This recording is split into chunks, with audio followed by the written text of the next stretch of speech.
त्यामुळे त्याविषयी एवढं की जिवंत राहिलं तर किड्या मुंगे पण जिवंत राहतात आणि रंग बदलणारे सरडे सुद्धा जिवंत राहतात. जिवंतपणाचं लक्षण काय असतं तर जे संतांनी सांगितले ते म्हणजे अभ्यासोनी प्रगटावे. आणि त्यामुळे क्लिप्सच्या बाबतीत म्हणाल तर आजच्या प्रेझेंटेशनच्या ज्या काही क्लिप्स आहेत या क्लिप्स अभिमानानं चार चौघात बघता येण्यासारख्या असतील, ज्याच्यातून नॉलेज वाढेल. सहकुटुंब बघताना लोकांना कळेल की तालुका नक्की कुठल्या संकटातून जातोय.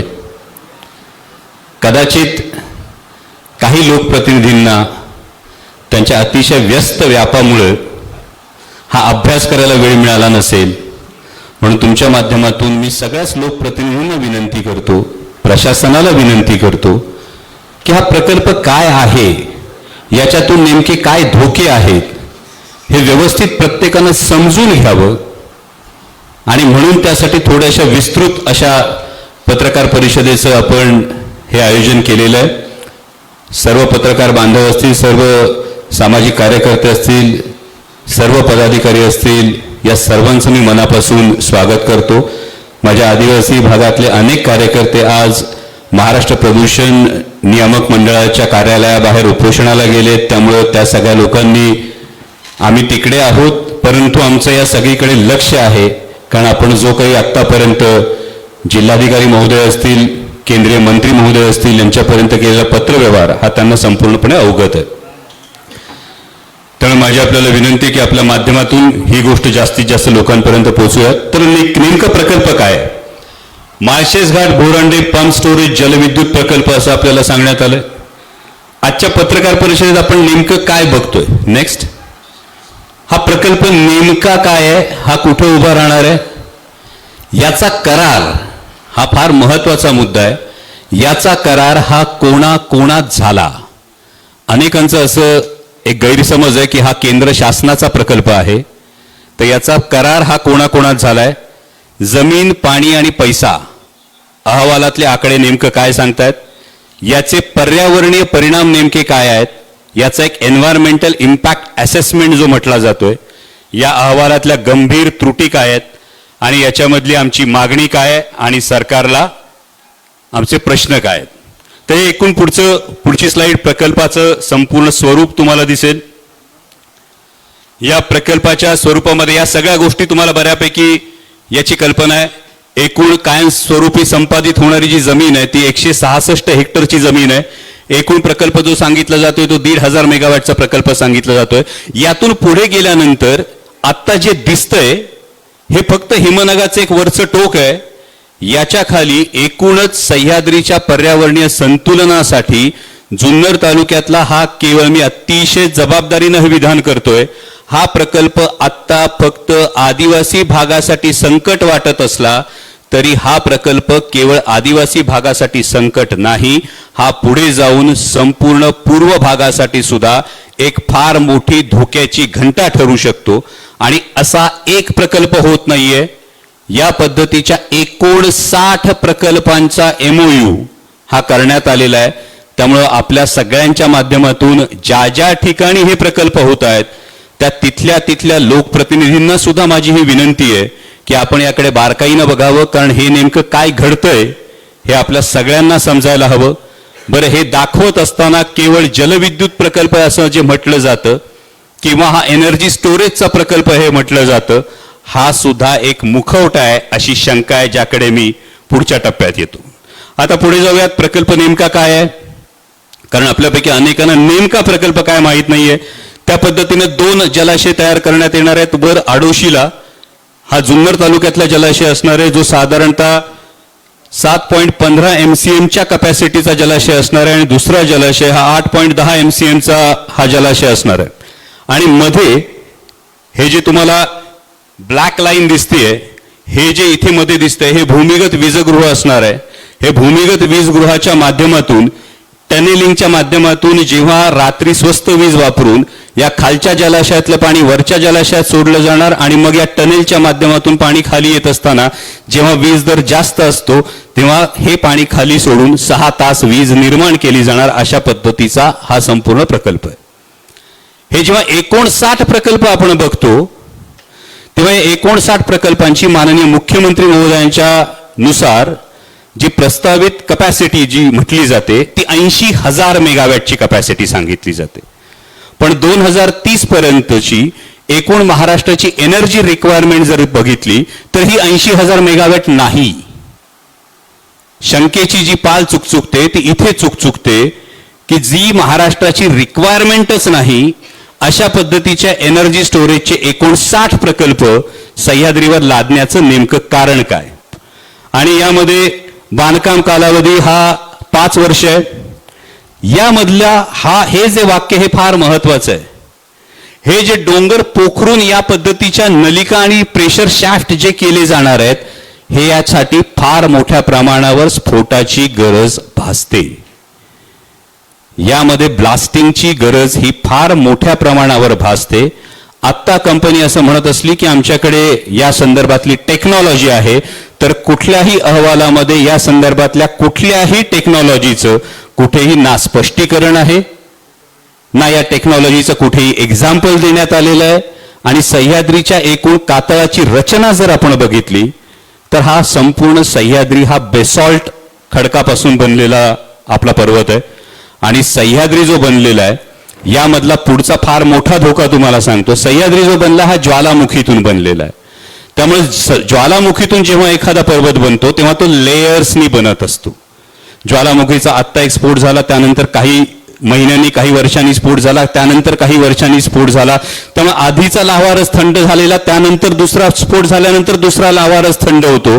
आणि त्यामुळे 2 लेअरमध्ये ज्याला आपण सायफन म्हणतो, ज्याला आपण गॅप्स म्हणतो, या असण्याची फार मोठी शक्यता आहे. आणि हा प्रकल्प डिझाईन करत असताना याचा जिओलॉजिकल स्ट्राटा सर्वे हा आपल्या कोणाही समोर अजून नाही.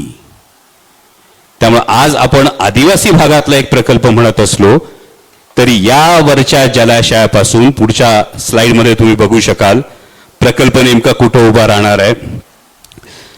जर हे 2 जलाशय आपण बघू शकत असाल तर आपण माहिती काढा आडोशी पासून जिथे दुर्घटना घडली होती त्या माळींचं अंतर किती आहे. आडोशी पासून माळींचं अंतर किती आहे. जिथे जिओलॉजिकल स्ट्राटामध्ये मी म्हणालो लेअरिंगने पर्वत बनतो, या लेयर्सची माहितीही नाही. आणि जर या लेअरिंगमध्ये जर पाणी गेलं तर काय होऊ शकतं हे आपण माळींमध्ये पाहिलेलं आहे. आपण माळशेज घाटामध्ये वारंवार दरड कोसळण्याचा जो प्रकार आपण सातत्यानं अनुभवत असतो, माळशेज घाटापासून या प्रकल्पाचं अंतर किती हे आपण पाहावं. आणि आत्ता आपल्याला जे सांगितलं जात आहे तो एकच प्रकल्प सांगितला जातोय. यामध्ये 2 प्रस्तावित प्रकल्प आहे. हा प्रकल्प एक अदानीचा प्रकल्प आहे आणि दुसरा तिहेरी हायड्रो डेव्हलपमेंट कॉर्पोरेशनचा THDCचा जो दुसरा माळशेज घाटचा पंप स्टोरेज प्रकल्प आहे. असे 2 प्रकल्प याच भागात येत आहेत.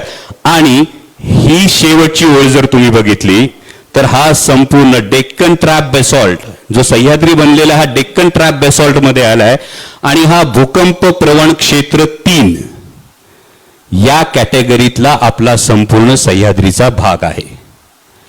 मग भूकंप प्रवण क्षेत्र 3 या टप्प्यातला आपला संपूर्ण सह्याद्रीचा भाग असताना वरचा आडोशीचा जर तुम्ही जलाशय बघितला तर हा जवळपास नाणेघाटाच्या टॉपवर येतो. त्यामुळे भूकंप प्रवण 3 क्षेत्रामध्ये वरचा जलाशय हा इतक्या टॉपवर ठेवलेला आहे त्यातून पाणी खाली पर्कोलेट होण्याची भीती आहे. आणि त्याच्या पुढचा तुम्ही जेव्हा इम्पॅक्ट असेसमेंट बघता त्यामधला दुसरा एक महत्वाचा मुद्दा तुम्हाला सांगतो. इथं हा जर सर्वे बघितला किंवा ही जर लोकेशन बघितली तर इथे 2 काय गोष्टी येत आहेत. ही सह्याद्रीची मुख्य रांग आहे. हा नाणेघाट आणि जीवधन किल्ल्याचा परिसर येतो. आता हा संपूर्ण भाग 6 जुलै 2022 ची जी इको सेन्सिटिव्ह झोनची जी मसुदा आहे, पर्यावरण दृष्ट्या संवेदनशील क्षेत्राचा जो मसुदा आहे यामध्ये हा संपूर्ण भाग समाविष्ट आहे. म्हणजे इको सेन्सिटिव्ह झोनमध्ये इको सेन्सिटिव्ह झोनचं कारण देऊन आमच्या आदिवासी बांधवांवर अनेक मर्यादा लादल्या जातात. इतर अनेक प्रोजेक्ट्सला मर्यादा लादल्या जातात, मात्र या प्रोजेक्ट्सला बिनबोभाट परवानगी दिली जाते थेट इको सेन्सिटिव्ह झोनमध्ये, भूकंप प्रवण क्षेत्र 3 मध्ये. हे नेमकं का होतं हा महत्वाचा प्रश्न. आता पुढचे मुद्दे जे लोकांना वाटतं की नेमका करार कोणात झालाय, यामध्ये केंद्र सरकारची भूमिका काय, यामध्ये राज्य सरकारची भूमिका काय. आज दूध का दूध पाणी का पाणी होऊन जाऊ द्या. त्यामुळे ज्यांना कोणी जिवंत आहेत काही प्रश्न आहेत त्यांनी नेमकं काय केलं हे आपल्याला बघावं लागेल. पुढची स्लाइड. हा महाराष्ट्र शासन आणि अदानी समूह यांच्यामध्ये झालेला करार आहे. सामंजस्य करार कोणामध्ये झाला? महाराष्ट्र सरकार आणि अदानी उद्योग समूह याच्यामध्ये या 5 पंप स्टोरेजसाठी झाला. त्यानंतर शासनाने, महाराष्ट्र सरकारने केंद्रीय वन पर्यावरण मंत्रालयाकडे ही परवानगी पाठवली. त्यानंतर क्षमता ही बदलण्यात आली आणि पुढची ही जी गोष्ट ना मे 2026 याच्यामध्ये फार मोठी गंमत आहे की याच्यामध्ये जो एन्व्हायरमेंट इम्पॅक्ट असेसमेंट ही जी गोष्ट देण्यात आलेली आहे, जो EIA चा अहवाल 2026 मध्ये प्रकाशित करण्यात आला, या प्रारूप अहवालाचा सारांश फक्त सांगण्यात आला, पण याचं आधारभूत सर्वेक्षण मात्र डिसेंबर 2023 ते 24 मध्येच करण्यात आलेलं आहे. त्यामुळे आत्ताची परिस्थिती काय आहे येई या अहवालात कुठेही आपल्याला दिसत नाही. त्यामुळे जर कोणी प्रश्न विचारत असेल तर त्यांनी महाराष्ट्र सरकारला हा पहिला प्रश्न विचारला पाहिजे की महाराष्ट्र सरकार आणि अदानी उद्योग समूहामध्ये हा करार झालेला आहे. केंद्राचा रोल याच्यामध्ये फक्त पर्यावरणाची परवानगी जी महाराष्ट्र सरकारने मागितलेली आहे ती पर्यावरणाची परवानगी देणं एवढाच त्यामध्ये ही भूमिका आलेली आहे. त्यामुळे महाराष्ट्र सरकारला हे आपले प्रश्न तुमच्या सगळ्यांच्या माध्यमातून जेन्युइनली विचारतो आणि जिथे जिथे हे प्रकल्प होत आहेत त्या प्रत्येकाने या सगळ्या गोष्टी एकदा तपासून बघितल्या पाहिजेत. पुढे आता हे दोन्ही गोष्टी आहेत, निर्णायक अधिकार राज्य शासनाचे आहेत, फक्त तांत्रिक प्रक्रिया ज्या आहेत या तांत्रिक प्रक्रिया या केंद्र शासनाकडे आहेत. आता राज्य शासनाच्या ज्या जबाबदाऱ्या आहेत त्यामध्ये प्रकल्पाचं वाटप कोणाला करायचं, सामंजस्य करार कुठे करायचे, त्यानंतर प्रकल्पाच्या जागेची निवड कुठे करायची, या 3ही महत्वाच्या गोष्टी पूर्णपणे राज्य शासनाच्या अखत्यारीत आहेत. पुढचा महत्वाचा मुद्दा आहे की जलसंपदा विभागानं काळू नदीतून पाण्याचं उपलब्धता प्रमाणपत्र दिलंय. त्यानंतर पेसा कायद्याची अंमलबजावणी, ग्रामसभा संमती आणि भूसंपादन या 3ही जबाबदाऱ्या राज्य सरकारच्या आहेत. आज आपण या प्रकल्पामध्ये बघतोय सर्रास पेसा कायद्याचं उल्लंघन झालेलं आहे. यातल्या सर्वे आपण सगळ्यांना माझी विनंती आहे, सर्वे जर बारकाईने बघितले, जर जी पेसा ग्रामपंचायतीची गावं आहेत ही पेसा ग्रामपंचायतीची गावं नाहीत असे सर्वे शासनानं सबमिट केलेले आहेत, जे पेसा कायद्याचं फार मोठं उल्लंघन हे राज्य शासनाकडून होतंय. त्यानंतर वन जमीन वळवण्याची शिफारस सुद्धा ही राज्य केंद्राला करते आणि त्यामुळे या प्रकल्पामध्ये फार मोठी जबाबदारी ही संपूर्ण राज्य शासनाची आहे. ह्या केंद्राच्या सगळ्या तांत्रिक प्रक्रिया ज्या काही आहेत, 60 हेक्टर वनजमीन वळवण्याचा प्रस्ताव केंद्राकडे जातो, तो राज्याकडून जातो. राज्याचे मुख्य वनसंरक्षक याच्यावर सर्टिफिकेशन देतात. पश्चिम घाट ESA अधिसूचना ही मसुद्याच्या स्वरूपात गेली 13 वर्ष राज्य सरकारने याचा पाठपुरावा करणं गरजेचं आहे. तज्ञ मूल्यांकन समितीने एन्व्हायरमेंट इम्पॅक्ट असेसमेंटची जी अधिसूचना आहे त्यानुसार हा प्रकल्प आहे की नाही हे फक्त सांगितलं जातं. या एन्व्हायरमेंट इम्पॅक्ट असेसमेंटची सूचना देणारी कंपनी जर आपण बघितली तर त्याच्यात तुम्हाला आणखी एक मोठा धक्का बसेल. पुढे यामध्ये नेमकी कुठली जमीन जाणार आहे, 166 हेक्टर हे जाणार आहे. त्यामध्ये खासगी 105 हेक्टर वनजमीन, 60 हेक्टर, याशिवाय 9 हेक्टर जमीन भाडे तत्वावर. वरचा जलाशय हा त्यामध्ये पूर्णपणे बिगर वन म्हणजे थेट शेतकऱ्यांची जमीन, जो जुन्नर तालुक्याचा फार महत्वाचा प्रश्न येतो, ही पूर्णपणे बिगर वनची जमीन जाते. आणि खालचा जलाशय जो आपण मुरबाड तालुक्यातला म्हणतो तिथेही पूर्णपणे वन जमीन जाते. आता यामध्ये फार महत्वाचा या जमिनीच्या संदर्भातला जो मुद्दा आहे की भीमाशंकर असेल म्हणजे आंबेगाव तालुक्यातली 47 गावं, जुन्नर तालुक्यातली 37 गावं, शिवाय भीमाशंकर तालुक्यातली औपे असेल, येळवली असेल, भिवेगाव असेल, ही गावं इथल्या सामूहिक वनहक्क हे वन्यजीवांच्या नावाखाली नाकारले जातात आदिवासी बांधवांना, तिथल्या ग्रामपंचायतींना. सामूहिक वनहक्क हे नाकारले जातात. मात्र 60 हेक्टर वनजमीन वनविभाग बिनबोभाटपणे ही या प्रकल्पासाठी देतो. हा खरं तर महत्वाचा आणि कळीचा मुद्दा आहे. पुढची स्लाइड. यामध्ये एकूण अभ्यास क्षेत्रात 79 गावं आहेत. किती लोकसंख्या अभ्यास क्षेत्रात त्यांनी धरलेली होती ती 68,000 होती. थेट बाधित कुटुंब ही 505 असणार आहेत. आणि खरं तर एकूण बाधित लोकसंख्येपैकी अनुसूचित जमाती 93% आहेत. आणि 93% जर एकूण बाधित लोक असतील आणि मात्र पेसा कायद्यानुसार एकाही ह्याची सुनावणी झाली नसेल तर या संपूर्ण प्रकल्पाच्या जी काही जनसुनावणी 21 तारखेला सांगितली जाते या सगळ्यावर फार मोठं प्रश्नचिन्ह उभं राहतं. पुढे हे जे आपण सातत्यानं बघतो पेसा कायद्याची ही उघड पायमल्ली झालेली आहे की हे संपूर्ण क्षेत्र आदिवासी बहुल आहे. आजनावळे ग्रामपंचायतीने 2023 मध्ये जसा ठराव करून प्रशासनाकडे दिला होता त्याच्याकडे दुर्लक्ष करण्यात आलेलं आहे. प्रकल्प अहवाल तयार करण्यापूर्वी कंपनीने किंवा कोणत्याही शासकीय विभागाने यातल्या एकाही पेसा ग्रामपंचायतीची पूर्वकल्पना दिलेली नाही. 14 ऑगस्ट 2026 म्हणजे आता परवा जी एक बैठक झाली त्याच्या शासकीय बैठकीच्या इतिवृत्तातच या सगळ्या नोंदी आहेत. त्यानंतर ग्रामस्थांची मागणी की आधी ग्रामपंचायतींना माहिती द्या आणि ग्रामसभेचा सकारात्मक ठराव मग प्रकल्प अहवाल तयार करा. आणि वन हक्क 2006 अंतर्गत सामूहिक वन हक्कांचा प्रश्न हा अजून अद्याप निकाली निघालेला नाही. या सगळ्या गोष्टींचा उहापोह केल्याशिवाय या प्रकल्पाकडे आपल्याला जाता येत नाही. ही पेसा हक्काची पायमल्ली होते आणि पेसा हक्काचं संवर्धन करणं ही राज्य सरकारची नैतिक जबाबदारी येते.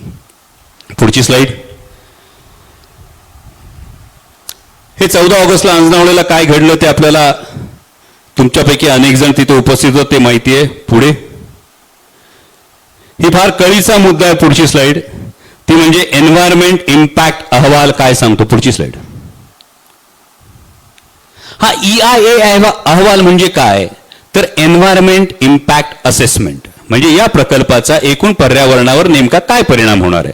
आता यातल्या या 4 महत्वाचे मुद्दे लक्षात घ्या. ठीक आहे. या 4 महत्वाच्या मुद्द्यांमधल्या ना 3 मुद्द्यांचं एकदा आपण नजर टाका. आदिवासी भागातले काही कार्यकर्ते इथे आहेत. गुरुजी तुमच्या भागाविषयी असं सांगितलं गेलंय अंकुश शेठ इथे सस्तन प्राणीच नाहीयेत.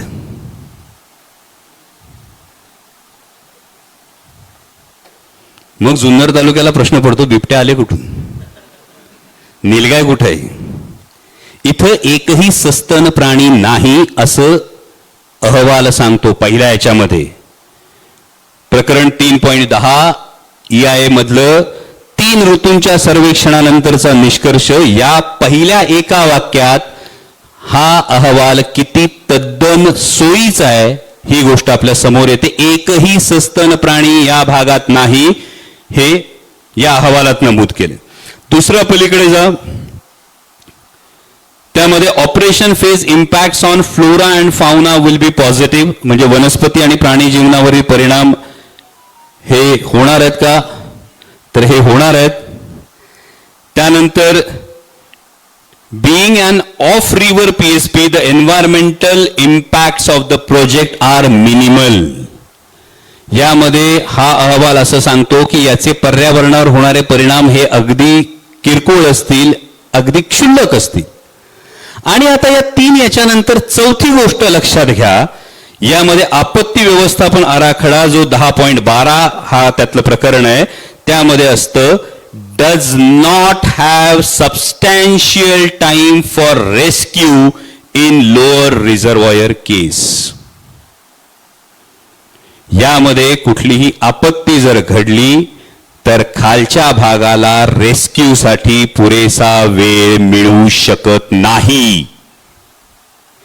एकच अहवाल एकीकडे सांगतो की याच्यावर एन्व्हायरमेंटल इम्पॅक्ट होत नाही आणि तोच अहवाल त्यामध्ये सांगतो की यामध्ये रेस्क्यूसाठी काही धरणासंदर्भात दुर्घटना घडली तर खालच्या बाजूला बचावासाठी वेळ उरत नाही. आता पुढची स्लाइड बघा. हे संपूर्ण प्रेझेंटेशन किती तकलादू गोष्टींवर आहे.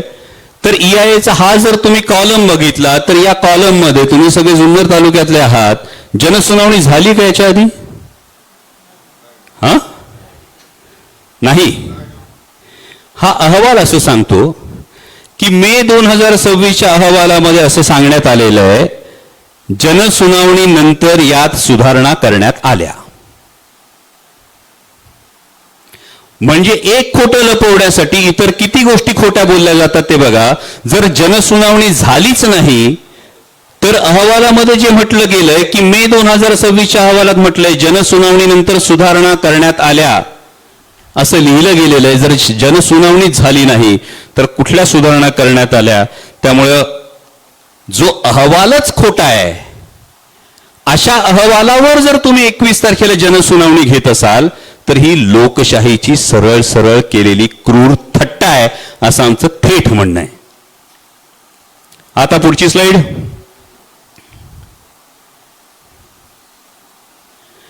आता हे वन्यजीव सर्वेक्षण आहे. मी मगाशी म्हणालो की सस्तन प्राण्यांचा आकडा इथे 0 दाखवलाय.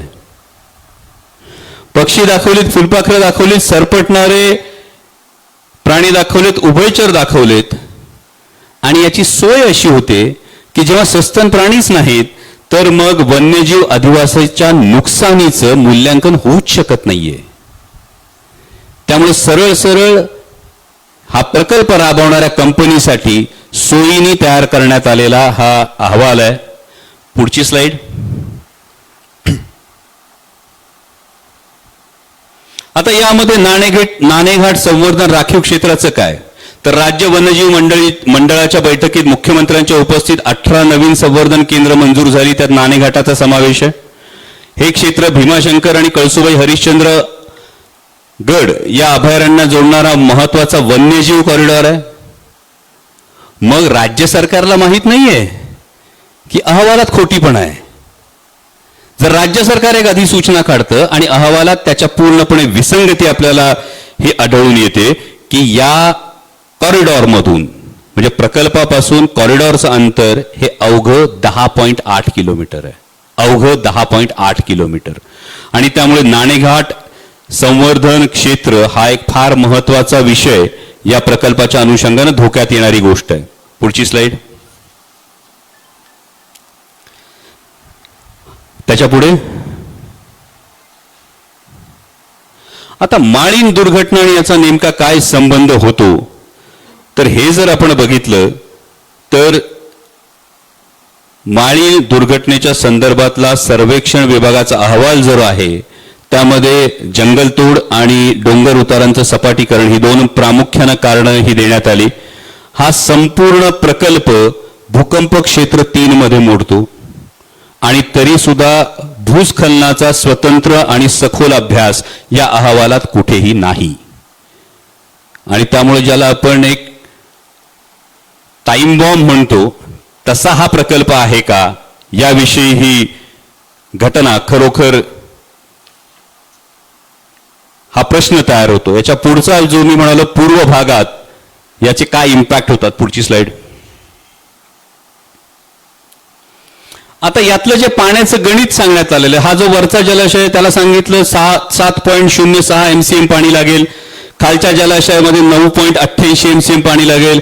तुम्हाला सांगितलं जातं की काळू नदीतून पाणी वर उचललं जाईल आणि त्यानंतर खाली सोडलं जाईल. मग या प्रकल्पाची जेव्हा सुरुवात झाली तेव्हा माणिकडोहच्या संदर्भामध्ये तिथल्या जलाशयाचं पाणी वापरावं अशी त्याच्यामध्ये सूचना होती. ती का होती याच्यावर स्पष्टीकरण नाही. दुसरी गोष्ट, मागच्या टर्मला आपण सांसद आदर्श ग्राममध्ये कोपरे मांडवेचं गाव दत्तक घेतलं होतं. यामध्ये MI टँक व्हावा यासाठी आपण वारंवार प्रयत्न केला. हा MI टँक करण्यासाठी आमचा अंकुश सातत्यानं प्रयत्न करत होते. हे आम्हाला होऊ द्यायचं नाही. का तर सरकारनं सांगितलं कुकडीच्या वॉटर अकाउंटमध्ये पाणी शिल्लक नाही. हे कारण देण्यात आलंय. कुकडीच्या वॉटर अकाउंटमध्ये पाणी शिल्लक नाही, मात्र वरचा आडोशीचा जो जलाशय आहे हा कुकडीच्या नाल्यावर आहे. जर कुकडीच्या अकाउंटमध्ये पाणी शिल्लक नाही म्हणून वरच्या आदिवासी भागाला पिण्याचं पाणी मिळू शकत नाही, मात्र त्याच कुकडीच्या बेसिन मधल्या नाल्यावर वरचा जलाशय जर होत असेल तर मग नेमकं कुणाच्या सोयीसाठी प्रकल्प होतोय आणि याच्याकडे कोण डोळे झाक करतंय, हा दुसरा महत्वाचा प्रश्न आहे. जो महसूल विभाग इतक्या सगळ्या संदिग्धता असताना इतक्या तातडीनं जनसुनावणीची तारीख जाहीर करतो, तोच महसूल विभाग कोपरे मांडवेमध्ये prefabricated German metallic tank च्या 3 टाक्या मंजूर आहेत, त्यामध्ये फक्त जमीन द्यायला लोक तयार आहेत. फक्त जमीन हस्तांतरणाचा जो प्रस्ताव आहे हा राज्य सरकारकडे पेंडिंग आहे, त्याच्यावर सही मात्र होत नाही. मात्र महसूल विभाग इतक्या तत्परतेनं या सगळ्या गोष्टींविषयी संदिग्ध असताना इतक्या घाईनं जर पुढाकार घेत असेल तर यामध्ये अडचण तयार होते. पुढे आता अहवालातली अंतर्गत विसंगती हा थोडा टेक्निकल मुद्दा आहे, पण हा नीट समजून घेतला पाहिजे तुम्ही, कारण 21 तारखेची जनसुनावणी रद्द करण्याचा आपला पुरेपूर प्रयत्न आहे. पण जर रेटून ही जनसुनावणी कधीही करण्यात आली तर ही स्लाइड तुमच्यासाठी फार महत्वाची आहे की यातला जो IUCN जी यादी आहे, जी रेड लिस्ट आहे, ही 2025/2 ची वापरतो आणि ती जुलै 2024 मध्ये पाहिली असं अहवालात लिहिलेलं आहे. IUCN ची यादी जुलै 2024 मध्ये पाहिली असं लिहिलेलं आहे आणि जुलै 2024 मध्ये 2025/2 ची आवृत्ती अस्तित्वात नव्हती. जी यादीच अस्तित्वात नव्हती ती यादी पाहून अहवाल बनवला असेल तर हा पहिला मुद्दा. वननिधीचा आकडा 2 ठिकाणी 2 प्रकार आहे. मगाशी मी सांगितलं की आधारभूत सर्वेक्षणाची तारीख ही जुन्या आधारभूत माहितीनुसार दिलेली आहे. पुढची फार महत्वाची गोष्ट आहे, मगाशी मी जी सांगितली प्रकल्प बाधित जी 79 गावं होत आहेत, या 79 गावांमध्ये जो स्टडी करण्यात आला असं अहवाल सांगतो, या 79 गावांमधल्या कुठल्या गावात आणि कुठल्या लोकांशी ना गावांची नावं या अहवालात आहेत ना माणसांची नावं या अहवालात आहेत. आणि मुळात संपूर्ण EIA अहवाल, एन्व्हायरमेंटल इम्पॅक्ट असेसमेंट अहवाल, हा मराठीत उपलब्धच नाहीये. मग ज्याच्यावर जनसुनावणी घ्यायची तेच जर आम्हाला वाचायलाच मिळालं नाही, आम्हाला माहितीच नाही, तर आम्ही आक्षेप कशावर घेणार, आम्ही आमच्या तक्रारी कुठं मांडणार, हा फार कळीचा मुद्दा यात तयार होतो. आणि हे एवढं सगळं असताना हा प्रकल्प आहे तो 7,000 कोटी रुपयांचा. विचार करा, 7,000 कोटी रुपयांचा प्रकल्प इतक्या तद्दन खोट्या माहितीवर आणि खोट्या आकडेवारीवर जर सादर होत असेल तर त्याच्यावर आपण विश्वास कसा ठेवायचा, हा महत्वाचा प्रश्न येतो. पुढचा मुद्दा हा बाधित वनक्षेत्राचं पर्यावरणीय मूल्य, हा पुन्हा एन्व्हायरमेंटच्या संदर्भात आहे की या ज्या नोंदी समितीने केलेल्या आहेत ना, या सगळ्या नोंदी आहेत, तुम्ही बारकाईने जर बघितल्या तर यामध्ये पाण्याचा स्रोत बदलण्यासाठी राज्य शासनाची परवानगी आणि NGT आदेशानुसार फ्लोची माहिती मंजुरीच्या वेळी सादर करावी अशी अट समितीने घातली. याचं पुढे काय झालं कुणालाच माहित नाही. TOR दुरुस्तीची शिफारस केली आणि प्रक्रिया पुढे सरकली. समितीने स्वतःच नोंदवले की क्षमता वाढ किरकोळ आहे पण वनक्षेत्राचं नुकसान मोठं आहे. बाधित वनक्षेत्राची गुणवत्ता आणि पर्यावरणीय मूल्य कुठेही तपासलं गेलेलं नाही. आणि आता पुढचा फार महत्वाचा मुद्दा, पुढची स्लाइड घ्या. आता ही जी एन्व्हायरमेंटल इम्पॅक्ट असेसमेंट ज्यांनी तयार केले ही ती कंपनी आहे RS एन्व्हायरो लिंक लिमिटेड. याचे डिटेल्स एकदा फक्त नेटवर जाऊन शोधा. मग गंमत ही होतीये, एकच विकासक, एकच सल्लागार आणि एकच करार. याचं एक उदाहरण मी आपल्या मीडियाच्या माध्यमातून सांगू इच्छितो की 2022ला तारळी आणि माळशेज हे 2 प्रकल्प एकाच याच्यातले. दोन्ही प्रकल्पांचे एन्व्हायरमेंटल इम्पॅक्ट असेसमेंट एकाच खासगी सल्लागार कंपनीने तयार केले, ज्या कंपनीचं इथे नाव आहे. तारळीमध्ये 100 पेक्षा अधिक गावांचा विरोध आहे, 3000हून अधिक हरकतींची पत्र आहेत. तरी सुद्धा 12 मार्च 2024ला तारळीला, सातारा जिल्ह्यामध्ये जनसुनावणी पुढे ढकलली गेली नाही आणि पुढे प्रकल्पाला पर्यावरणीय मंजुरी सुद्धा मिळाली. आज माझं तुम्हाला सगळ्यांना महत्वाची गोष्ट आहे की जे तारळीत मागे घडलं ते आता जुन्नरमध्ये बळजबरीनं घडवू पाहिलं जात आहे. त्रुटीपूर्ण अहवाल, हरकती आणि तारीख न बदलणारी सुनावणी, अजून वेळ गेलेली नाही. आपण सगळ्यांनी मिळून या विरोधात आवाज उठवणं हे गरजेचं आहे. आता ज्या प्रकल्पाविषयी मी बोललो मागाशी तारळीचा, पुढची स्लाइड द्या. हा जर प्रवाह तुम्ही जर संपूर्ण बघितला तर यामध्ये तारळीचा EIA आणि आंध्र प्रदेशातला अनंतपूर जिल्ह्यातला एक प्रकल्प, या दोन्हीचा एन्व्हायरमेंटल इम्पॅक्ट असेसमेंट सेम अहवाल देण्यात आला आणि प्रकल्प रेटून नेण्यात आला. म्हणून मी मगाशी जबाबदारीने म्हणालो जुन्नरमध्ये अजून वेळ गेलेली नाहीये. तीच कंपनी आहे, तीच पद्धत आहे. आणि आता जुन्नरमध्ये जनसुनावणी होण्यापूर्वीच जनसुनावणी नंतर सुधारणा करण्यात आल्यात असा उल्लेख आहे. ही आपल्यासाठी धोक्याची घंटा आहे. पुढे लास्ट स्लाइडकडे चला. पुढे आता ही आमची भूमिका स्पष्ट आहे की आमचा विकासाला विरोध नाही, पण पर्यावरणाचा बळी देऊन विकास आम्हाला नको. ऊर्जा साठवणूक देशाला आवश्यक आहे, पण मग ती पश्चिम घाटातल्या वन्यजीव कॉरिडॉर मध्येच का? आणि आता महत्वाचा कळीचा मुद्दा येतो. माननीय मुख्यमंत्री महोदयांनी तिसरी मुंबई जाहीर केली. या तिसऱ्या मुंबईचं इकॉनॉमिक इंजिन हे डेटा सेंटर असेल असं जाहीर केलं. जी डेटा सेंटर आज अमेरिकेत आहेत यातल्या मॅक्सिमम डेटा सेंटरच्या आजूबाजूच्या गावांमध्ये, शहरांमध्ये पाण्याचं प्रचंड दुर्भिक्ष आहे. कारण दर तासाला काही ट्रिलियन लिटर पाणी या एकेका डेटा सेंटरला लागतं.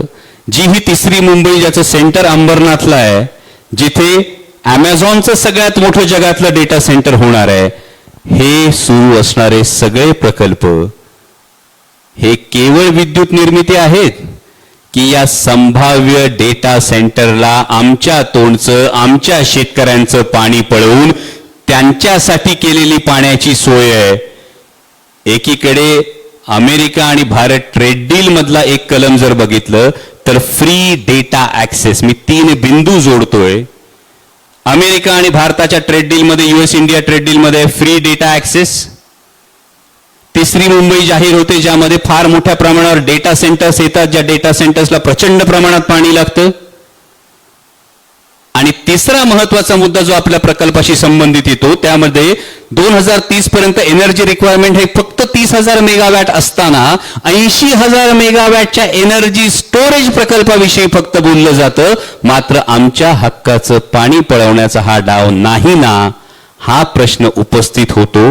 हा प्रश्न केवळ जुन्नर पुरता नाही, हा प्रश्न संपूर्ण महाराष्ट्रापुरता आहे आणि हा प्रश्न हा विचारला गेला पाहिजे. आणि त्यामुळे पुढची आमची मागणी आहे ती म्हणजे कायदा पाळला जावा. पेसा वनहक्क कायदा, भूसंपादन कायदा, स्थानिक पेसा ग्राम आदिवासी बांधवांच्या ग्रामसभेच्या संमतीशिवाय 1 इंच ही जमीन ही घेतली जाऊ नये. आणि पुढची स्लाइड.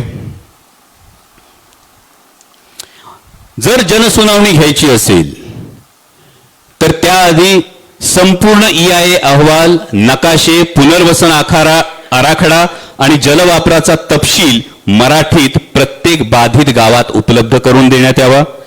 पेसा कायद्यानुसार आदिवासी बांधवांना संरक्षण लाभले तर पेसा कायद्याचं उल्लंघन होता कामा नये. नाणेघाट संवर्धन, राखीव क्षेत्र आणि वन्यजीव कॉरिडॉर बाबत स्वतंत्र मूल्यांकन करण्यात यावं. पुढे आणि ही संपूर्ण माहिती आपण जिल्हाधिकाऱ्यांना सुद्धा ही मागवलेली आहे आणि या माहितीच्या अधिकारी ही माहिती उपलब्ध झाल्याशिवाय कोणत्याही पद्धतीची जनसुनावणी घेऊ नये. ही जनसुनावणी स्थगित करण्यात यावी, ही आपण जिल्हाधिकाऱ्यांकडे माहिती ही केलेली आहे. पुढची स्लाइड. या 9 बाबींची आपण माहिती जिल्हाधिकाऱ्यांकडे जी मागवलेली आहे ही जनसुनावणीच्या टप्प्यावर असतानाच ही मागवलेली आहे आणि यापुढे अनेक प्रश्न हे आपण विचारलेले. हे 9च्या 9 मुद्दे तुम्हाला ही पत्र सुद्धा पब्लिक डोमेन मध्ये उपलब्ध आहे. पुढचे.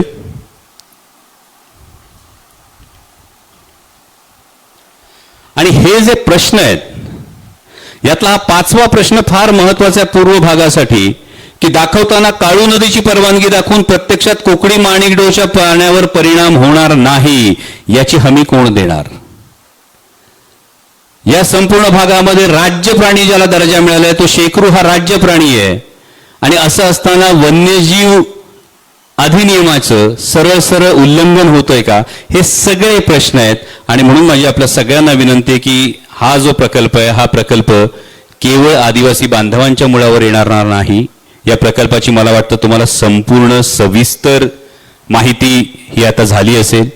यामध्ये किती अडचणी आहेत, यामध्ये किती माहिती लपवली गेलेली आहे आणि यामध्ये हा प्रकल्प कशा पद्धतीनं रेटून नेण्याचा प्रयत्न होतोय, या सगळ्या गोष्टी असताना माझी आपल्या सगळ्यांच्या माध्यमातून राज्य सरकारला ही कळकळीची विनंती आहे, अशा पद्धतीच्या 59 प्रकल्पांचे तुम्ही MOU केलेले आहेत.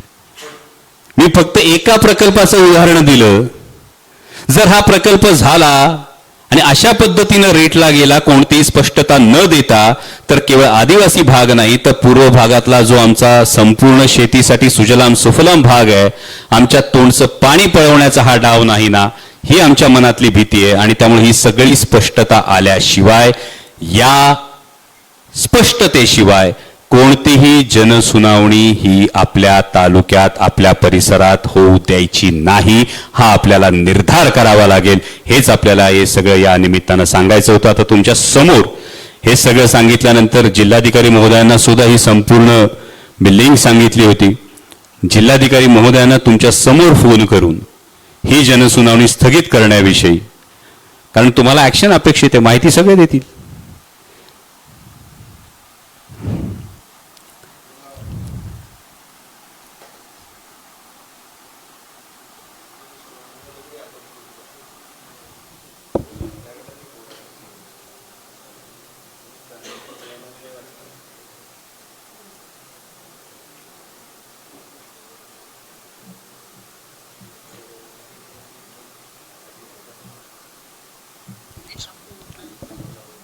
डुडी सर, प्रेस कॉन्फरन्समध्ये आम्ही सगळ्याचं सादरीकरण केलं, लोकांना सगळी प्रकल्पाची माहिती दिली आहे. तर मी आपला फोन स्पीकरवर ठेवतो जेणेकरून ते सगळे ऐकतील. तर डुडी साहेब, आमची सगळ्यांची विनंती आहे की या जनसुनावणीच्या संदर्भामध्ये अनेक मतमतांतर आहेत, अनेक शंका आहेत. तर एक तर या संदर्भातली एक बैठक आपण तातडीनं आयोजित करावी आणि सगळ्यांचं निराकरण होईपर्यंत ही जनसुनावणी स्थगित करण्यात यावी, अशी माझी आपल्याला विनंती आहे. ठीक आहे, मला याच्याबद्दल आपलाही पत्र आला होता जी, आणि स्थानिक जे आमदार साहेब आहेत त्याचंही पत्र आलं आहे जी, आणि त्याच्याबद्दल मी 19 ऑगस्टला एक बैठक ठेवतो. 19 ऑगस्टला. तर त्याच्यामध्ये आपण सर्व जे अधिकारी आहे याच्याशी निगडीत, MPCB, इरिगेशन डिपार्टमेंट, सर्व डिपार्टमेंटच्या लोकांना आम्ही बोलून घेतो. त्या मीटिंग मध्ये आपल्यालाही आमची विनंती देतील की आपण पण उपस्थित राहावा. स्थानिक जे आमदार आहे, आमदार साहेब, त्यांनाही आपण बोलून घेऊ. आणि जे गाव प्रभावित होत आहेत, म्हणजे असे तर सर्व लोक येतील आणि मग मीटिंगचे काही आउटकम निघणार नाही सर. तो जे गाव प्रभावित होत आहेत त्या गावाचे जे सरपंच आहे, प्रभावित म्हणजे जे याचे एन्व्हायरमेंटल स्कोप मध्ये येते, तर त्याचे सरपंचाला आपण मीटिंग मध्ये बोलून घेऊ 19 ऑगस्टला. आणि तेव्हापर्यंत लोकांना, कारण काय की जे मला जेवढं समजलं त्याच्यामध्ये असं झालं आहे की लोकांच्या मनामध्ये काही संभ्रम निर्माण झालेले आहेत प्रोजेक्ट बद्दलची परिपूर्ण माहिती नसल्यामुळे. तर ते लोकांना परिपूर्ण माहिती देणे आवश्यक आहे. तर ते 19 ऑगस्टला आपण सर्व एकत्रित बसून त्याची माहिती लोकांसमोर आपण मांडूया. आणि तुम्ही सर्व लोकांची जी मागणी आलेली आहे त्याचा मान ठेवून आम्ही जे 21 ऑगस्टची जी हिअरिंग आहे ते आम्ही पोस्टपोन करतो. चर्चा झाल्यानंतर आणि सर्व लोकांचे शंकांचं निराकरण झाल्यानंतरच या संदर्भातला पुढचा येस मी काढतो, तसा आदेश काढतो मी. धन्यवाद जिल्हाधिकारी महोदय, धन्यवाद. 19 तारखेला या संदर्भात जिल्हाधिकारी महोदय, सगळे संबंधित खात्याचे लोक, आपले लोकप्रतिनिधी, बाधित गावांचे सरपंच याची एक बैठक आयोजित करतात. आणि आत्ता जी 21 तारखेला जनसुनावणी होणार होती त्याचा थोड्याच वेळात ते आदेश काढतील की ही 21 तारखेला होणारी जनसुनावणी ही आत्ता स्थगित करण्यात आलेली आहे. मला वाटतं तुम्ही सगळ्यांनी सातत्यानं हा जो आवाज उचललात, तुम्ही सगळ्यांनी या संदर्भामध्ये जी जनजागृती केली त्याचं हे यश आहे. फक्त हा त्याचा पुढचा टप्पा आहे की त्याची सखोल माहिती आज तुमच्यापैकी प्रत्येकाकडे आहे. आणि माझा पूर्ण विश्वास आहे की माध्यमं लोकशाहीचा चौथा स्तंभ आहेत आणि जेव्हा माध्यमं कुठल्याही लोकप्रतिनिधीला असतील, कुठल्याही शासन व्यवस्थेला असतील, कुठल्याही सरकारला असतील, जेव्हा योग्य पद्धतीनं आरसा दाखवण्याचं काम करतात, तेव्हा जनहिताच्या दृष्टिकोनातून पाऊल हे नक्की पुढे पडतं. आपण सर्वजण आलात, आपण ही संपूर्ण माहिती समजून घेतली, त्याबद्दल आपलं मनापासून आभार. धन्यवाद. जय शिवराय.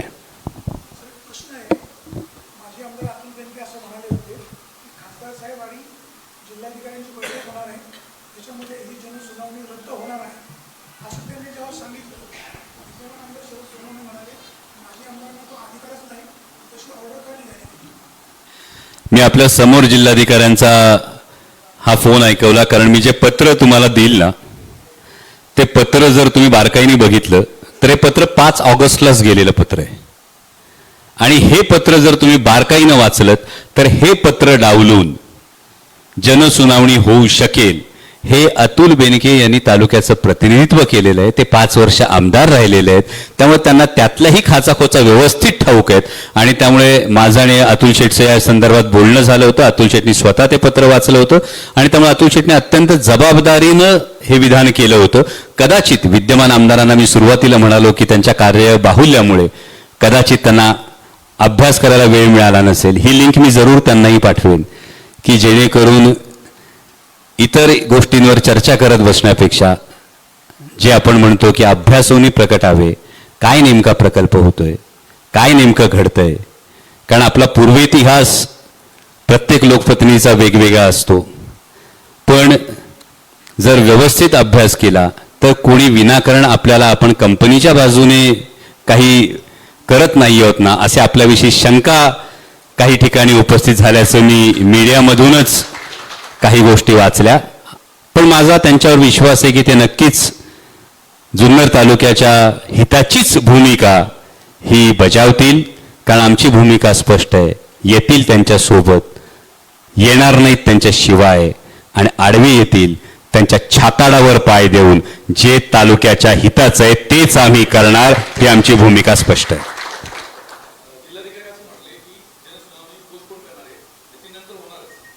यामध्ये जनसुनावणी जेव्हा होईल त्याच्या आधी आपण ज्या मागण्या केल्या त्या 9 मागण्या जर आपण बारकाईनं बघितल्यात तर मी तुम्हाला एक उदाहरण सुद्धा दिलं की ताराळ्याचा जो प्रकल्प आहे यामध्ये जनसुनावणी रेटून नेली गेली. इथे आपल्याला जनसुनावणीच्या वेळेचे आक्षेप आणि हरकती जर हा संपूर्ण स्टडी तुम्ही बारकाईनं तपासलात, ताराळ्यामध्ये 3000 हरकती आल्या होत्या, आक्षेप आले होते. तिथे शेवटी फक्त सांगितलं की जर शेतकऱ्यांना पाणी कमी पडलं तर आम्ही या प्रकल्पातून पाणी देऊ, आणि बोडवण केली गेली. मला वाटतं जुन्नर तालुका हा जास्त राजकीय दृष्ट्या जागरूक आहे आणि त्यामुळे या हरकतींची संख्या या जनसुनावणी जेव्हा कधी होईल त्यावेळी महत्वाचा मुद्दा आपण हाच मांडतोय की आमचा प्रकल्पाला विरोध नाही, परंतु रेटून नेण्याला विरोध आहे. एन्व्हायरमेंटल इम्पॅक्ट असेसमेंट हा आपण मागतोय, तो 2 प्रकल्पांचा एकत्र मागतोय. केवळ माळशेज घाट बोरांडे या एका प्रकल्पाचा देऊन चालणार नाही. पुढचा जो THDCचा जो प्रकल्प होतोय याचा कंबाईंड एन्व्हायरमेंटल इम्पॅक्ट असेसमेंट तुम्हाला द्यावा लागेल. आणि जी फार महत्वाची भूमिका जी आपण मांडली, भूकंप प्रवण 3 क्षेत्रामध्ये हा संपूर्ण भाग येतो. यावेळी एन्व्हायरमेंटल इम्पॅक्ट असेसमेंट ही जर आपल्याला समाधानकारक नसेल तर आपण नक्कीच इतर कुठल्या तरी तांत्रिक सल्लागाराची मागणी यामध्ये नक्की करू शकतो.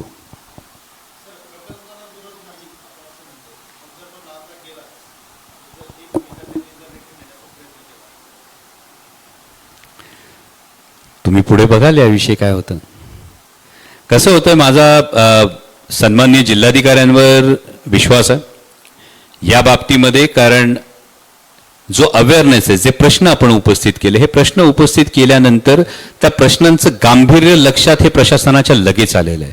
मी 5 ऑगस्टचं पत्र पाहिजे तर तुम्हाला पुन्हा एकदा पाठवतो तुम्हाला प्रत्येकाला. तुम्ही बारकाईनं बघा, किंवा आपले जे सगळे आदिवासी बांधव या संदर्भामध्ये मी जसं म्हणालो की MPCBच्या ऑफिसच्या बाहेर धरणं आंदोलन देत आहेत, त्यांनी सुद्धा हे सगळं पाहिल्यानंतर त्यांनी सुद्धा या सगळ्या सखोल माहिती जी आपण विचारण्यात आलेली आहे याचं कौतुक केलं आणि यानंतरचं चित्र हे बदललेलं असेल असं मला विश्वास आहे.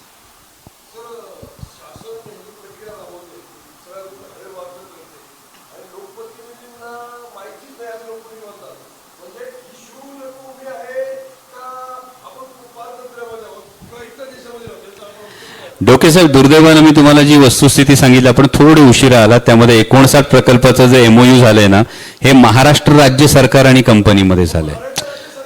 त्यामुळेच आमचं म्हणणं हेच आहे की महाराष्ट्र राज्य सरकारच्या माध्यमातून हे होत असेल आणि यामध्ये कुठल्याही प्रकारे स्थानिकांना नाही, लोकप्रतिनिधींना नाही, कोणालाच जर विश्वासात घेतलं जात नसेल तर मग काहीतरी काळाबेर आहे. दाल में कुछ काला आहे या पुरी दाल काली आहे.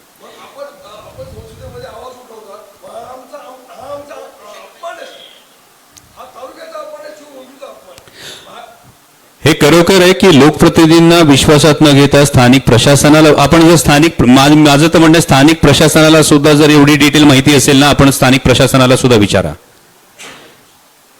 माझ्या माहितीप्रमाणे त्यातल्या अनेक जणांना याची अगदी डिटेल माहिती नव्हती.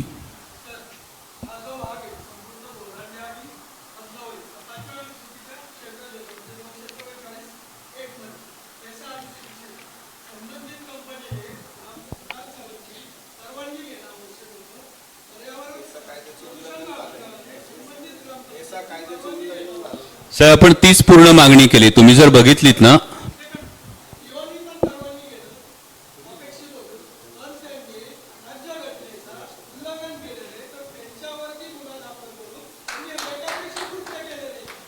एकोणीस तारखेच्या बैठकीत हा आपला मुद्दा आहे, हा आपण प्राधान्याने घेतो. तुम्ही मगाशी प्रेझेंटेशन बघितलं असेल तर त्यामध्ये पेसा कायद्याच्या उल्लंघनाच्या संदर्भात आपण हे जबाबदारीनं हे विधान केलेलं आहे. आणि हे उल्लंघन झालंय का, तर हे होय, हे 100% उल्लंघन पेसा कायद्याचं झालेलं आहे आणि हे जिल्हाधिकाऱ्यांच्या सुद्धा निदर्शनास आणून दिलेलं आहे. त्यामुळे 19 तारखेच्या बैठकीत याच्या पुढे आपल्याला त्यांचं उत्तर काय येतं हे आधी बघावं लागेल.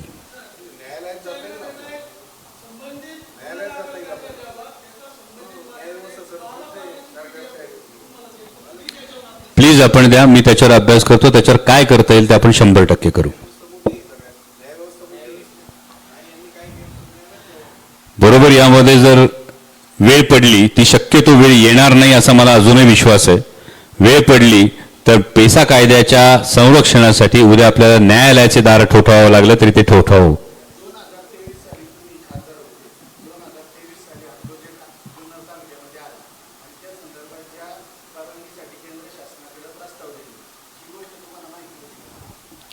यामध्ये जो प्रस्ताव जातो, हा प्रस्ताव खासदारांच्या माध्यमातून गेलेला नाही. हा प्रस्ताव थेट राज्य सरकारनं केंद्र सरकारला दिलेला आहे. थेट राज्य सरकारनं केंद्र सरकारला दिलेल्या प्रस्तावाच्या संदर्भात कुठलीही डेटाबेस, कुठलाही डॅशबोर्ड हा अजून उपलब्ध नाही की राज्य सरकारने कुठल्या परवानग्या सबमिट केलेल्या आहेत. यामध्ये मी परवा सुद्धा एका प्रेस कॉन्फरन्समध्ये दिल्लीतूनच ही गोष्ट बोललो की एक आधी परंपरा होती की प्रत्येक अधिवेशन काळाआधी राज्य शासन आणि सगळे खासदार यांची एक बैठक व्हायची. या बैठकीमध्ये आपल्या कुठले प्रस्ताव प्रलंबित आहेत, कुठले नाहीत, या सगळ्याची माहिती देण्यात यायची. 2022 साली एकदा बैठक झाली, त्यानंतर या बैठकीची परंपरा पूर्णपणे खंडित झालेली आहे. त्यामुळे राज्य सरकारने कुठले प्रस्ताव दिले याची कुठलीही माहिती ही खासदारांना केंद्र सरकारकडून आलेली नाही.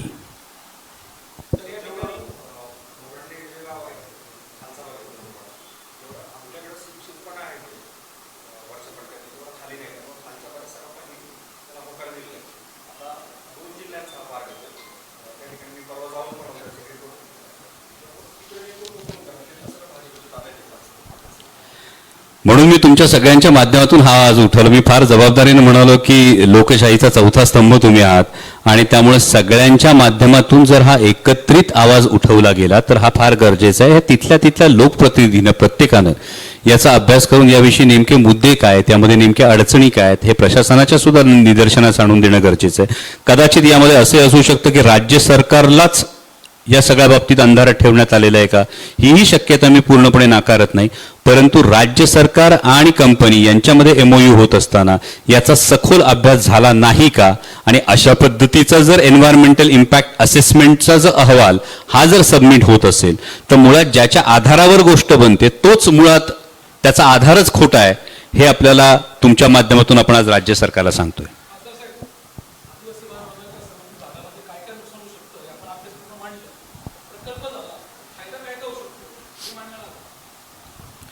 नक्कीच, त्यासाठीच 19 तारखेला मी आधी विचारलं की एवढं लपून छपून करायची गरज काय.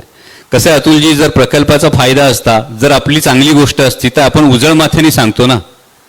म्हणजे आमदारांना अंधारात ठेवायचं, खासदारांना अंधारात ठेवायचं, ग्रामपंचायतींना अंधारात ठेवायचं आणि प्रकल्प रेटून न्यायचा. म्हणूनच म्हटलं की तेव्हा शंकेची पाल जास्त चुकचुकते. जर उजळ माथ्यानं खरोखर याचा फायदा आहे तर तुम्ही उजळ माथ्यानं येऊन सांगा, एवढंच आमचं म्हणणं आहे. म्हणून आपण जे म्हणालो की प्रकल्पाला आपला आंधळा विरोध नाही, त्याचे काय फायदे तुम्ही नेमके आम्हाला सांगा. आमच्या मनातल्या ज्या शंका आहे या शंकांचं निरसन करा. आणि जर आमच्या सगळ्या शंकांचं निरसन तुम्ही व्यवस्थित पद्धतीने करू शकत असाल आणि प्रकल्पाचे फायदे समजावून सांगत असाल तर पुन्हा आपण इथं भेटू.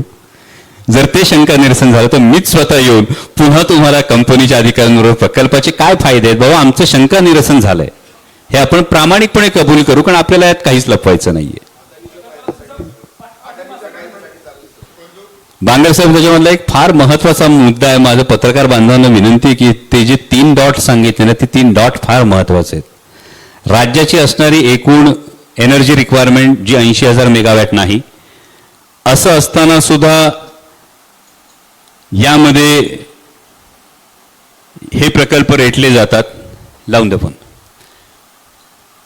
दुसरा महत्वाचा मुद्दा, 3ऱ्या मुंबईची अनाउन्समेंट होते. 3ऱ्या मुंबईमध्ये डेटा सेंटर्स मोठ्या प्रमाणावर येतात, जे डेटा सेंटर्स अमेरिकेतून हद्दपार झालेले आहेत.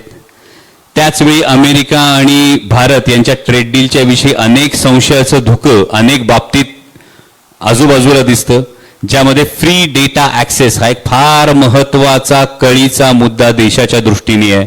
आणि त्यावेळी हे प्रकल्प लादले जातात. त्यामुळे फक्त एकाच्या फायद्याचं आहे की यामध्ये नेमकं काय काय. म्हणून मी सुरुवातीला म्हणालो की हे फक्त हिमनगाचं टोक आहे, याच्या खोलात गेलं तर अनेक गोष्टी बाहेर येतील. स्फोट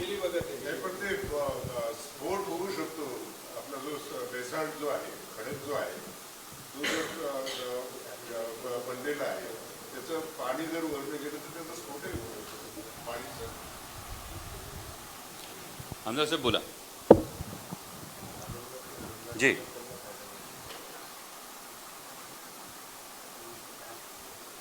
हां हां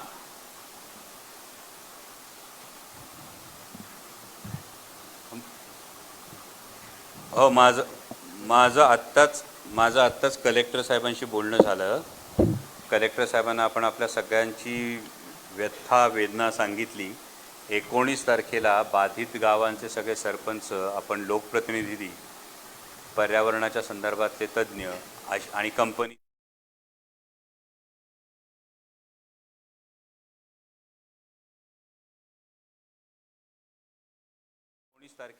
21 तारखेची जी जनसुनावणी आहे ती स्थगित केल्याचा आदेश थोड्या वेळात कलेक्टर काढतील.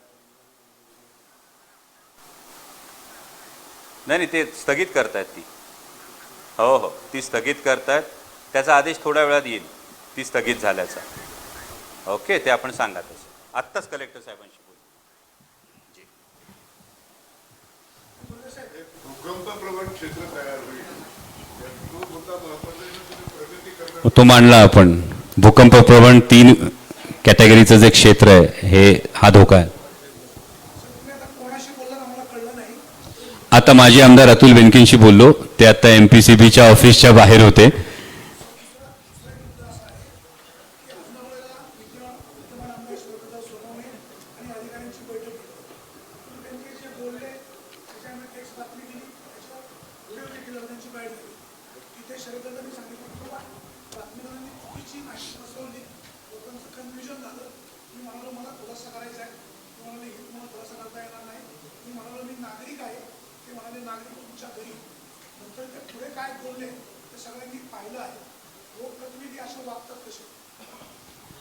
मी माझी भूमिका तुमच्या समोर स्पष्ट केली की माध्यम हा लोकशाहीचा चौथा स्तंभ आहे. मी व्यक्तिशः अगदी आपल्याविषयी जर बोलायचं म्हणालं तर आपण तालुक्यातले अतिशय ज्येष्ठ पत्रकार आहात. तुमचे माझे वैयक्तिक मतभेद होऊ शकतात, असूही शकतात, कारण लोकशाहीमध्ये डेमोक्रेसी हॅज अ राईट, म्हणजे we beg to differ also, हे असू शकतं. परंतु माझ्याकडून हे पथ्य मी सातत्यानं पाळतो. इतरांविषयी मी बोलू शकत नाही, कारण मी काय वागावं हे माझ्या हातात आहे. आणि आपण जे काही पब्लिक लाईफमध्ये वागतो हे लोक पाहत असतात. त्यामुळे मला असं वाटतं की माध्यमांनी त्यांची भूमिका ही चोखपणे बजावत राहावी. या पद्धतीचं कोणत्याही लोकप्रतिनिधीनं कुठल्याही पब्लिक स्टेजवरून कुठल्याही माध्यम प्रतिनिधीला अशा पद्धतीनं भाषा वापरणं हे निषेधार्ह आहे असं माझं प्रामाणिक मत आहे.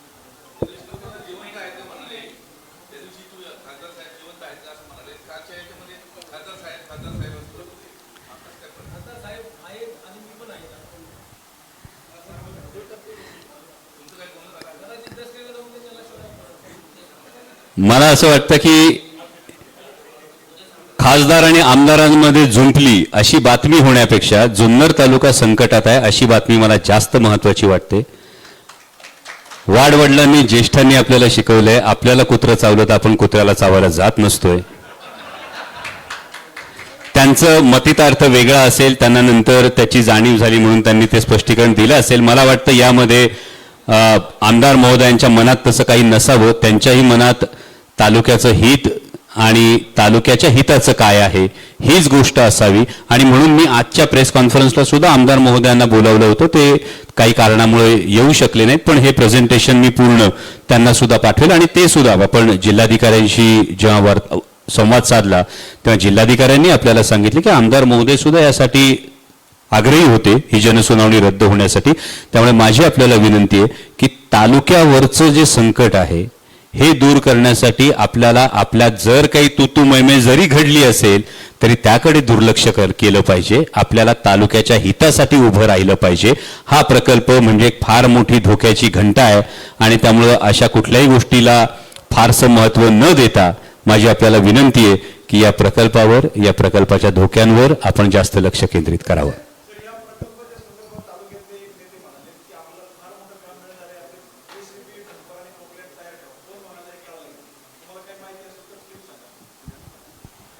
माझा अशा दलालीपेक्षा दीर्घकालीन पर्यावरणीय परिणाम, पाण्यावर होणारे परिणाम या सगळ्या गोष्टींकडे जास्त लक्ष असतं.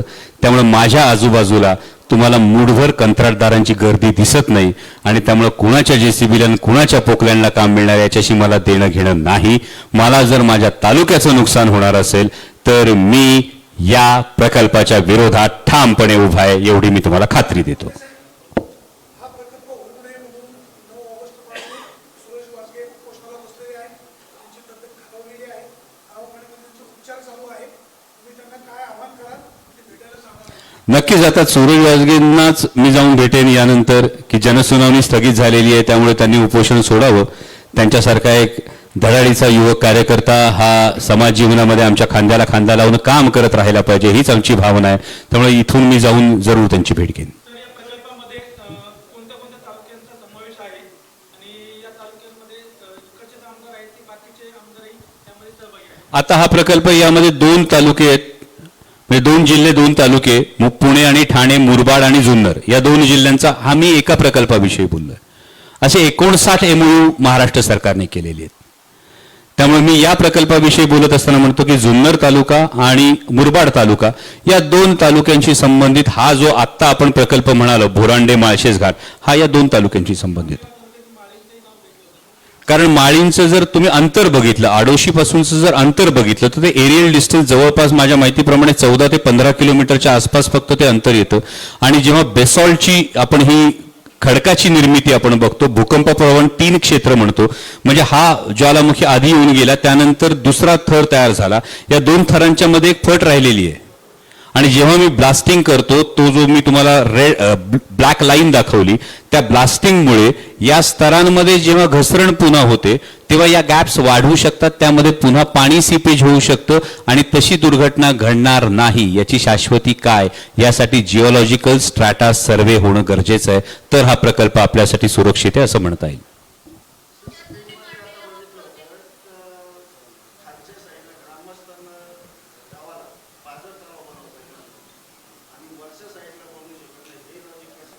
नाही, मी आपल्याला सांगितलं की कोपरे मांडवेच्या बाबतीमध्ये जेव्हा आपण सांगत होतो, मागणी करत होतो MI टँकची, तेव्हा आम्ही जलसंपदा मंत्र्यांना सुद्धा भेटलो. त्यावेळी अधिकाऱ्यांनी सांगितलं की कुकडीच्या वॉटर अकाउंटमध्ये पाणी शिल्लक नाही, त्यामुळे पाणी अडवता येणार नाही. म्हणजे साधं MI टँक करायला परवानगी नाही आणि कुकडीच्याच नाल्यावर वरचा आडोशीचा जो जलाशय आहे तो तयार होतोय. मग या वॉटर अकाउंट मधली ही दोगली बाजू ज्याला आपण म्हणतो हा दुटप्पीपणा का?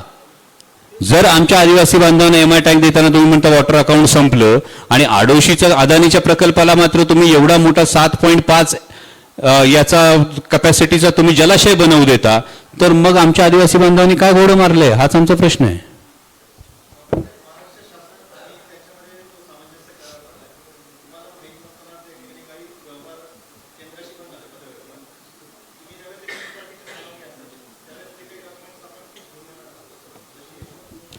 यामध्ये मी तुम्हाला ते सांगतो की या संदर्भातली कागदपत्र पब्लिक डोमेनमध्ये उपलब्ध नसणं ही सगळ्यात मोठी संशयाची सुई आहे.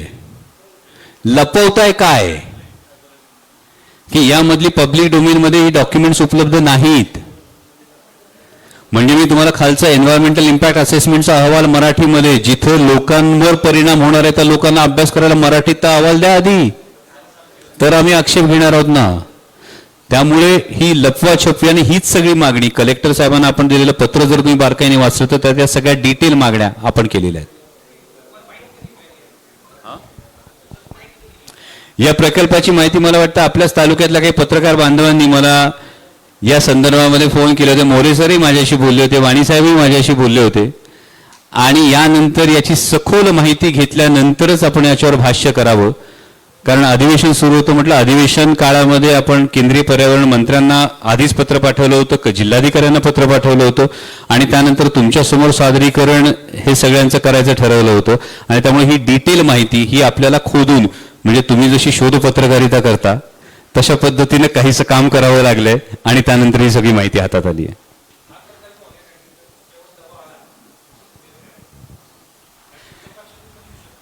मला वाटत नाही असा दबाव माझ्यावर कोणी टाकेल. प्रश्न यासाठी आहे, तुम्ही मोदी साहेबांना भेटून आले मागच्या आठवड्यात, शक्यता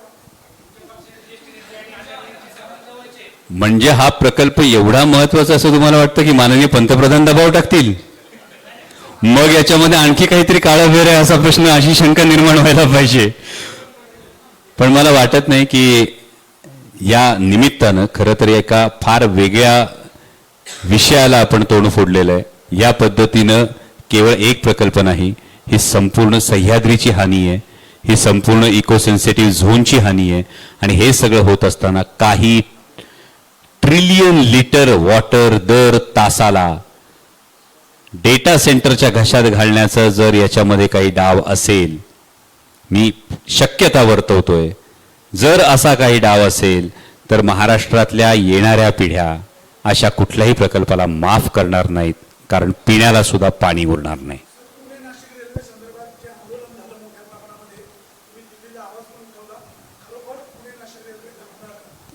पुणे नाशिक रेल्वेची आत्ताची परिस्थिती अशी आहे की डॉक्टर अनिलजी काकोडकर यांच्या अध्यक्षतेखाली एक समिती स्थापन करण्यात आलेली. ही समिती या संपूर्ण प्रकल्पाचा पुन्हा एकदा अहवाल तयार करेल. यामध्ये महत्वाची गोष्ट ही इलेक्ट्रोमॅग्नेटिक फील्ड्स जी तयार होतात, जीएमआरटीचे जे ऑब्जेक्शन आहे, यामध्ये पेंटोग्राफच्या फ्रिक्शननी जी इलेक्ट्रोमॅग्नेटिक फील्ड्स तयार होतात या संदर्भातला अहवाल तयार करण्यासाठीची ही समिती तयार केलेली आहे. 60 दिवसांची या समितीला मुदत आहे. यामध्ये आपण जगात 19 ठिकाणी दुर्बीण आणि रेल्वे हे कोएक्झिस्ट करतात. मी माझ्या टीमला सांगतो की आपल्यापर्यंत या सगळ्या 19 प्रकल्पांची माहिती आपल्यापर्यंतही पोहोचू द्या, कारण कुठे कुठे काय काय केलंय याचा आपण सविस्तर अहवाल हा त्या दिवशी माननीय पंतप्रधानांना सुद्धा दिलेला आहे, माननीय रेल्वे मंत्र्यांना सुद्धा दिलेला आहे. आणि माननीय काकोडकर साहेबांबरोबर 30 तारखेला एका कार्यक्रमात मी धुळ्याला एकत्र आहे, त्यावेळी माननीय काकोडकर साहेबांना सुद्धा हा अहवाल देणार आहे. त्यामुळे अपेक्षा अशी आहे की या सगळ्या एवढ्या अभ्यासानंतर तरी ही समिती सकारात्मक अहवाल देईल. पण पुणे नाशिक रेल्वेचं भवितव्य या समितीच्या अहवालावर फार मोठ्या प्रमाणावर आत्ता तरी अवलंबून आहे.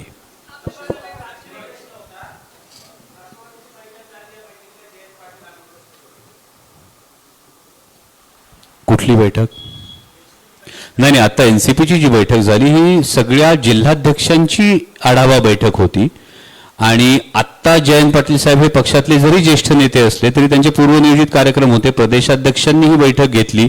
राष्ट्रीय कार्याध्यक्ष म्हणून सुप्रियाताई स्वतः याला उपस्थित होत्या आणि फ्रंटल सेलचे अध्यक्ष म्हणून रोहितदादा पवार याला उपस्थित होते. त्यामुळे याचे काहीतरी वेगळे राजकीय अर्थ काढण्याची काहीच आवश्यकता नाही. केवळ जिल्हाध्यक्षांची बैठक होती. मग तुम्ही मला प्रश्न विचार, डॉक्टर साहेब काल पुणे जिल्ह्याची बैठक झाली, तुम्ही उपस्थित नव्हतात.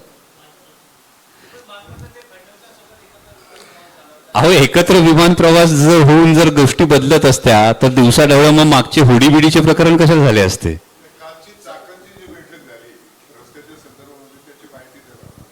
नाही, पुणे नाशिक हायवेच्या संदर्भामध्ये मागच्या अधिवेशन काळामध्ये माननीय गडकरी साहेबांना आपण भेटलो. या संदर्भामध्ये फार महत्त्वाची गोष्ट होती ती म्हणजे 10 हेक्टर जमिनीचा भूसंपादनाचा विषय राहिला होता. त्यातली 6.91 हेक्टर जमीन ही PMRD क्षेत्रातली होती आणि 3.91 हेक्टर जमीन ही PCMC क्षेत्रातली होती. यामध्ये गडकरी साहेबांनी स्वतः जिल्हाधिकाऱ्यांना फोन लावला. त्यामध्ये 6.91 हेक्टरच्या लँड रिवॉर्डचे पैसे सुद्धा जमा झालेले आहेत. 3.91 हेक्टर जी PCMCच्या अधिक्षेत्रातली जी जमीन अधिग्रहित होणं शिल्लक होतं त्यासाठी मुख्य सचिवांकडून एक हमीपत्र हे गडकरी साहेबांनी घ्यायला सांगितलं आणि पुढच्या 15 दिवसामध्ये पुणे नाशिक हायवेच्या संदर्भातला नाशिक फाटा ते राजगुरुनगर हा जो एलिव्हेटेड कॉरिडॉर आहे याचं काम आपल्याला सुरू झालेलं दिसेल.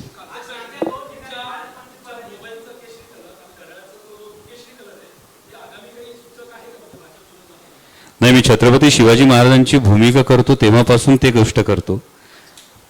त्यामुळे माझ्यासाठी भगवा हा तिरंग्याचा पहिला रंग आहे. बाकी कुणाला काही वेगळे ऑब्जेक्शन असतील तर त्याला मी काही करू शकत नाही. नाही, याच्या आधी कायम होतो. अगदी माझी दिल्लीतली गाडी सुद्धा भगव्या रंगाची आहे.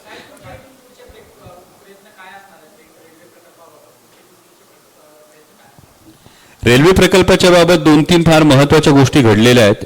यामध्ये पुणे नाशिक रेल्वेच्या संदर्भातला संपूर्ण स्टडी हा आपण मांडलेला आहेच आहे.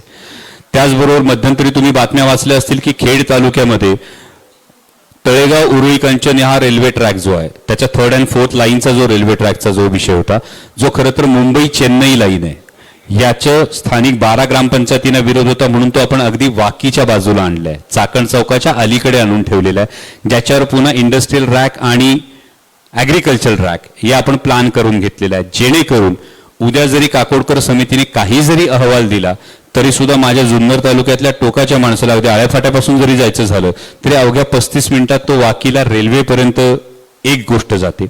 दुसरी महत्त्वाची गोष्ट आपण जी करतो ती म्हणजे डेडिकेटेड फ्रेट कॉरिडॉरची जी आपण मागणी केलेली आहे ती छत्रपती संभाजीनगर करडे MIDC रांजणगाव MIDC त्यानंतर चाकण MIDC तळेगाव ते JNPT ही डेडिकेटेड फ्रेट कॉरिडॉरची मागणी केलेली आहे. आणि आंबेगाव आणि खेड या 2 तालुक्यांच्या सीमेवर आपण PM गतिशक्ती टर्मिनलची मागणी केलेली आहे जेणेकरून शेतीमालाची वाहतूक असेल इंडस्ट्रियल वाहतूक असेल या सगळ्याला त्याचा फार मोठ्या प्रमाणावर फायदा होईल आणि एकूण वाहतुकीची जी कोंडी होते याला सुद्धा याचा फार फायदा होईल. या पद्धतीने आपण या गोष्टी करतो. त्याच वेळी पुणे नाशिक रेल्वे जुन्या मार्गाने जुन्या सर्वेक्षणानुसारच व्हावी यासाठी मी तुम्हाला सांगितलं त्या पद्धतीने आपण पंतप्रधानांकडे तो स्टडी संपूर्ण दिलेला आहे, रेल्वे मंत्र्यांकडे दिलेला आहे. आता जी समिती गठीत केली या समितीसमोर सुद्धा आपण तो सादर करतो जेणेकरून जुन्या सर्वेक्षणानुसार पुणे नाशिक रेल्वे व्हावी यासाठी आपण आग्रही आहोत.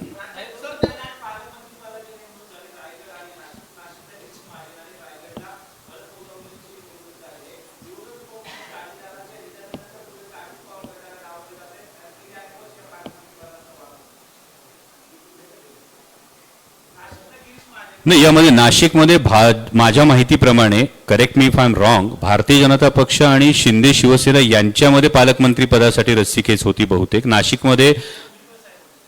कारण मला त्याच्याविषयी फारशी कल्पना नाहीये पण आज 3 पक्ष सत्तेत आहेत त्यामुळे त्या 3 पक्षांमध्ये ही वाटणी कशी होते यावर बाहेरच्यांनी भाष्य करण्यापेक्षा त्यांच्या अंतर्गत त्यांनी जो काही हा तोडगा काढला असेल तो त्यांच्या अंतर्गत चर्चेतून काढला असेल. मी ज्या पक्षात नाही त्या पक्षाविषयी भाष्य मला वाटतं टिप्पणी करणं उचित नाही. आतापर्यंत मी राजकारण करतो, मी अभिनय करतो, अजून भविष्य सांगण्याचा अनुभव माझ्या गाठीशी नाही त्यामुळे मी ते सांगू शकत नाही.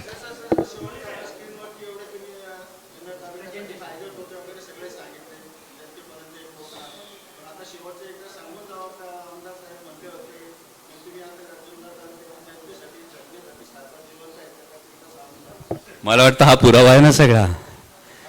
म्हणजे ही नाही मला वाटतं की कसं आहे की त्यांनी काय ते विधान केलं त्यांची त्याच्यावरचं स्पष्टीकरण दिलं त्या गोष्टीला विनाकारण महत्त्व देण्यापेक्षा मला वाटतं आपण काम करणारी माणसं आहोत, आपण काम केलं पाहिजे, आपण या प्रकल्पाच्या अडचणी त्या सांगितल्या पाहिजे. अकारण कुचाळक्या करण्यासाठी वेळ हा काही लोकांकडे असेल, माझ्याकडे नाही. सर, या टायमिंगला पुणे नाशिक रेल्वे संदर्भात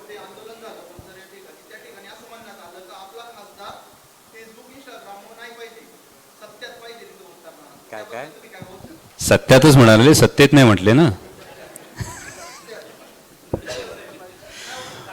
माझं म्हणणं असं आहे की जे कोणी विधान केलं एक तर मला माहीत नाही. बरं, त्या आंदोलनात सामील होण्याने विषय सुटणार होता की पंतप्रधानांना भेटण्याने त्याच्यामध्ये एक पाऊल पुढे पडणार होतं.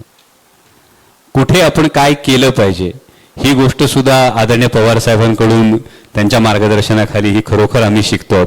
आणि त्यात काही त्रुटी राहिल्या असतील तर भविष्य काळात दुरुस्त करू. धन्यवाद.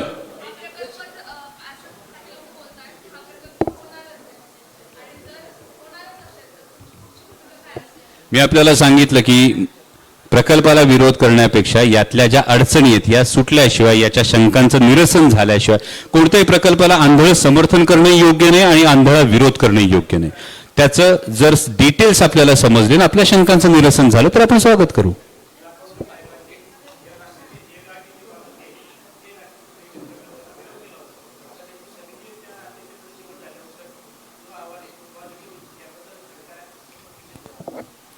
मी आपल्याला म्हणालो की आम्ही प्रयत्न करत राहणं हे आमचं काम आहे. आपण रेल्वे मंत्री असतील, काकोडकर समिती, आपण सगळ्यांना सांगतोय की जगात 19 ठिकाणी होतंय तर फक्त भारतात का नाही, फक्त महाराष्ट्रात का नाही, हाच आमचा महत्वाचा प्रश्न आहे. जसे इथे प्रश्न उपस्थित केलेत तसेच त्याही बाबतीत प्रश्न उपस्थित केलेत आणि मला वाटतं काकोडकर साहेब नक्की या सगळ्याचं व्यवस्थित निराकरण करतील. हा संपूर्ण अहवाल ते पाहतील आणि त्यांनी जर अहवाल पाहिला तर नक्की काहीतरी मध्यम मार्ग हा निघेल. राजकारण, समाजकारण, शेती, उद्योग, गुन्हेगारी यातील नवनवीन घडामोडींसाठी आजच हिंदवी न्यूजला सबस्क्राईब करा आणि बेल आयकॉनवर क्लिक करायला विसरू नका. महाराष्ट्रातील एकमेव निपक्षपाती चॅनल म्हणजे हिंदवी न्यूज, सर्वसामान्यांच्या न्याय हक्कासाठी.